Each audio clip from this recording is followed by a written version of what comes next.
তুমি এখানে? বসুন অনিক সাহেব। তুমি এখানে কোনো কাজে এসেছো? হ্যাঁ, কি অফিসে তোমার কাজ? নতুন চাকরি নিয়েছো নাকি? অনিক সাহেব, সেটা জেনে আপনার কোনো লাভ নেই। আপনি একদম ঠিক বলেছেন। গতকাল দেখেছিলাম একটা ব্যাংকে আপনাদের নামে ভুয়া কার্ড নিয়ে গেছে, সেই জন্য কি ওনাকে ডেকেছেন? দেখুন মিস্টার অনিক, এটা আমাদের কোম্পানির পার্সোনাল বিষয়। এই বিষয়ে আপনাকে ভাবতে হবে না। আপনি যে বিষয়ে আসছেন সে বিষয়ে মিটিং করুন। আপনি একদম ঠিকই বলেছেন। আপনি হয়তো জেনে থাকবেন, এই দেশে আমরা অনেকগুলো প্রজেক্ট যত্ন সহকারে কমপ্লিট করেছি।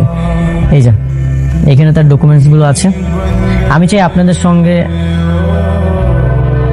ওনার সামনে কি মিটিংটা কমপ্লিট করব? হ্যাঁ, তুমি থাকলে কোনো সমস্যা? না, কোনো সমস্যা না। তাই বলে উনি এই মিটিংয়ে থাকবে? উনি কি খুব গুরুত্বপূর্ণ কেউ? হ্যাঁ, গুরুত্বপূর্ণ কেউ। অনিক সাহেব, আপনি আবারও আমাদের কোম্পানির পার্সোনাল বিষয়ে কথা বলছেন। আপনি মিটিং শুরু করুন। সরি। এগুলা এরকম হাজার হাজার কোটি টাকার অফিসে এত ভিআইপি মর্যাদা পাচ্ছে, ঘটনা কি, কিভাবে সম্ভব? অনিক সাহেব, মিটিং শুরু করুন।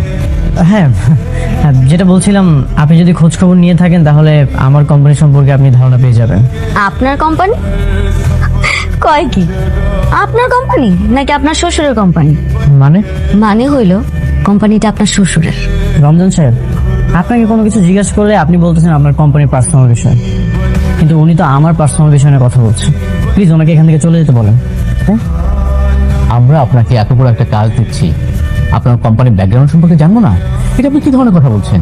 সেটা তো অবশ্যই। আপনি আমার কোম্পানির ব্যাকগ্রাউন্ড সম্পর্কে জানতেই পারেন, কিন্তু উনি কেন কথা বলবেন? সাহেব, আপনার সাথে মিটিং করবো না। আপনি আসতে পারেন। আমি তোমার চলে যেতে বলবো?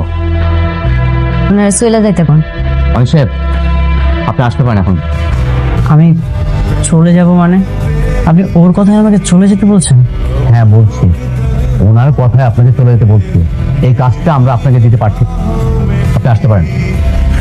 রমজান সাহেবের মতো মানুষ মেঘলার ইশারায় আমাকে বের করে দিল।